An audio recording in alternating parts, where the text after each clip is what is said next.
விடுதலை சிறுத்தைகள் கட்சியும் அமைச்சரவையில் இடம்பெற வேண்டும் என்று திரு ஆதவ் அர்ஜுனா அவர்கள் வெளிப்படையான அழைப்பை முன்வைத்தார். இந்திய யூனியன் முஸ்லிம் லீக் மற்றும் விடுதலை சிறுத்தைகள் கட்சி ஆகிய இரண்டு கட்சிகளும் தவேக தலைமையிலான இந்த அமைச்சரவையில் இடம்பெற வேண்டும் என்கிற வெளிப்படையான அழைப்பை அடுத்து எமது கட்சியின் பொதுச் செயலாளர்கள் உள்ளிட்ட முன்னணி பொறுப்பாளர்களோடு கலந்தாய்வு செய்தோம். பெரும்பான்மையானோரின் கருத்தின் அடிப்படையில்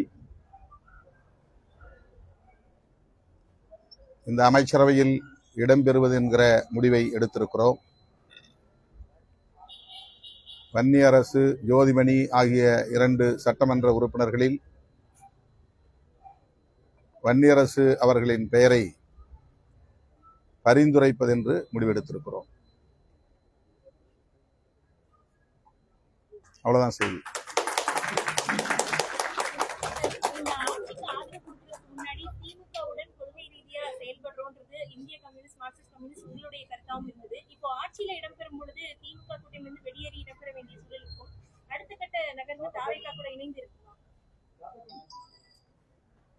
இன்றைக்கு அமைச்சரவையில் நாங்கள் இடம்பெறுகிறோம் என்கிற அறிவிப்பை மட்டும் வெளியிடுகிறோம். மற்றவை பின்னர் நாம் விரிவாக பேசலாம். இன்றைய சூழலில் அமைச்சரவையில் இடம்பெறுவது என்பது எங்கள் கட்சியின் பெரும்பாலானோரின் கருத்தாக இருக்கிறது. 8ஆம் தேதி இரவு 6 மணிக்கு நாங்கள் நடத்திய இணையவழி உயர்நிலைக்குழு கூட்டத்திலும் 32 பேர் பங்கேற்றதில் ஒரு சிலரை தவிர அத்தனை பேரும் அமைச்சரவையில் இடம்பெற வேண்டும் என்கிற கருத்தை முன்வைத்தார்கள். நிறைவாக தலைவர் என்ன முடிவெடுத்தாலும் அதற்கு கட்டுப்படுகிறோம் என்கிற நிலைப்பாடு மேற்கொள்ளப்பட்டது. அதனை ஒட்டித்தான் 9ஆம் தேதி முற்பகல் பொதுச் செயலாளர்கள் சிந்தனை செல்வன், ரவிக்குமார் ஆகியோரோடு நான் உயர்நிலைக்குழுவின் முடிவை முன்வைத்து கலந்தாய்வு செய்தேன். நிறைவாக நாங்கள் வெளியிலிருந்து ஆதரவளிப்பது என்கிற முடிவை எடுத்தோம். நிபந்தனையற்ற ஆதரவை நல்குவது என்கிற முடிவை எடுத்தோம். அதன் அடிப்படையில் தான் ஆதரவு கடிதத்தையும் வழங்கினோம். செய்தியாளர்களிடையே பேசுகிற போது வெளியிலிருந்து ஆதரவு நல்குவது என்பதை உறுதிப்படுத்தினோம். ஆனாலும் கட்சியின் முன்னணி பொறுப்பாளர்கள் அமைச்சரவையில் இடம்பெற வேண்டும் என்கிற கருத்தை மீண்டும் மீண்டும் வலியுறுத்தி வந்தார்கள். என்றாலும் கூட நாங்கள் அதை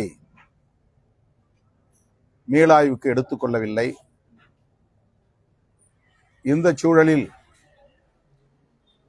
தவேக தரப்பிலிருந்து வெளிப்படையான அழைப்பு வந்தது. அந்த அழைப்பையொட்டி கட்சியின் முன்னணி பொறுப்பாளர்கள் அமைச்சரவையில் இடம்பெறுவதை பரிசீலிக்க வேண்டும்,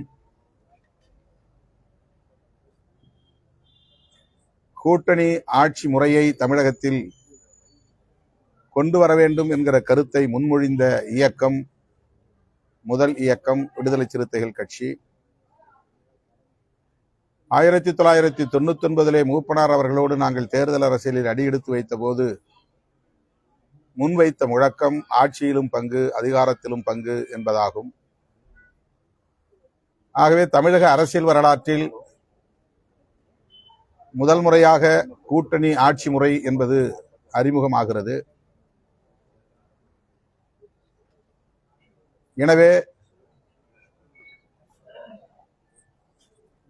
தாவேகா விடுத்த அழைப்பையும் கணக்கில் கொண்டு கட்சியின் நீண்டகால கனவையும் கருத்தில் கொண்டு இந்த முடிவை எடுக்க வேண்டும் என்கிற நிலைப்பாட்டை பெரும்பான்மையான பொறுப்பாளர்கள் முன்வைத்திருக்கிறார்கள். ஆகவே இப்போதைக்கு நாங்கள் இந்த முடிவை எடுத்திருக்கிறோம். பின்னர் அடுத்த சந்திப்பில்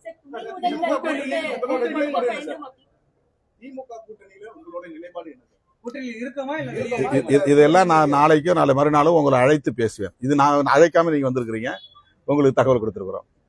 நன்றி.